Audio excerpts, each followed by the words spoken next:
Alright guys, welcome back. It's like I never even left because I literally just recorded my last video like 20 minutes ago. But I just really wanted to beat it in while it was like fresh on my head and everything. So using the utility function that we created in the first Keybindings video, which would be this right here.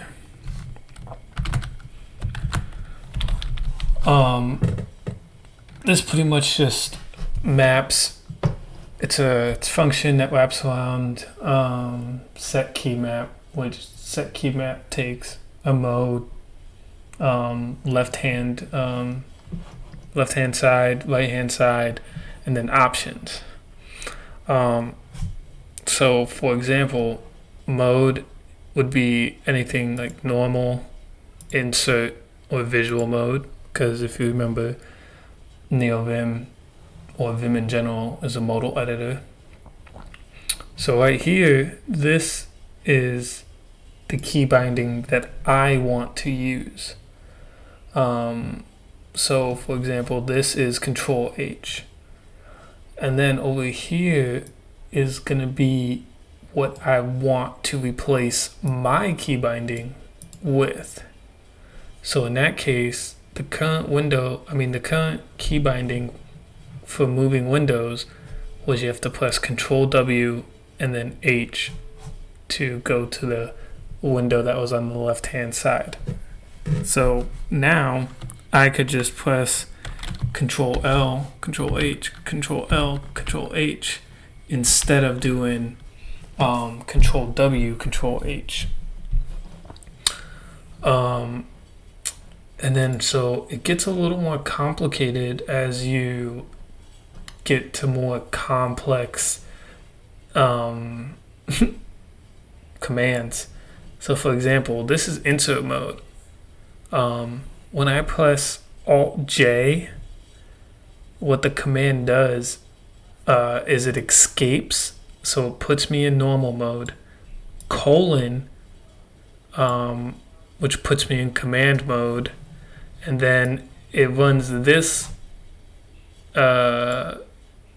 command, which pretty much takes the line that my cursor is currently on, and then increases it by 1. Increases the value by the index or whatever it is by 1. So for example, with this command right here, that's why it was so simple for me to create it by myself, because I knew that it was just a command that I had to run. So I was able to do that. I pretty much know this was redundant and unnecessary, but I really wanted to like get it through my head that like that's what I'm doing.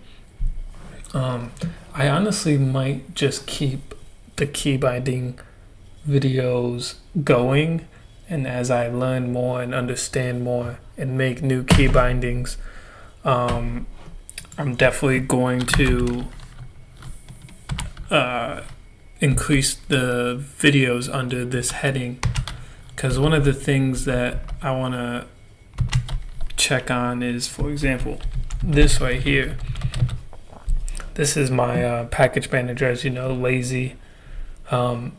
These right here are packages that I have installed on my system, and these are all the configurations inside of them. So lazy accepts a key table that allows me to put keys in there, almost the same exact way as this function allows me to put keys in, but it just always assumes that the first mode is normal, so it doesn't even have it here. It just starts with what I want the key binding to be. And pretty much what I want to discover is, can I put any key binding here, or does the plugin itself have to accept?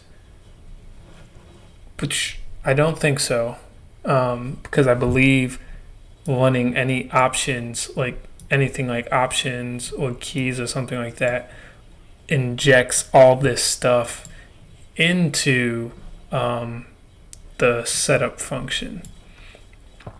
Because the next thing I'm going to probably work on is this right here. This is my diagnostics menu, and this is what allows me to know what my problems are in my Go code. And I'm having issues with it right now, and I want to know if I start setting up key bindings, will I put them in here, the setup file, or can I actually do like a key maps option? Well, that's key maps. That's actually the proper thing. Keys table under. Oh, actually, look, it does this plugin. I did set it up for both. See, this is when I was kind of like copying and pasting and figuring out how things worked. So yeah, it looks like I can have both, but I know for a fact this also lazy, like I had oil lazy loaded at first, which means it wasn't loaded until this key came into play.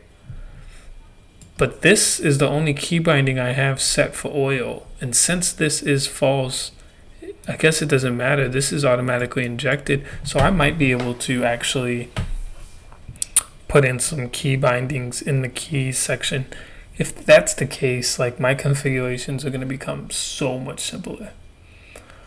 Yeah, that's pretty much all I wanted to pound into myself here. It's more so that, like, it was just like after I finished the video, I was just like, wow, it felt so good making a key binding myself and actually doing stuff. Like a couple years ago, I couldn't do this stuff, and I was always copying and pasting configs and having to be okay with other people's work. But now it honestly feels like I'm getting to know my own editor and make it myself. I mean, make it mine. So it's a really nice feeling. And that's what we're going to do. I'm going to record the whole journey of me making it. So until the next video, have a good one, guys.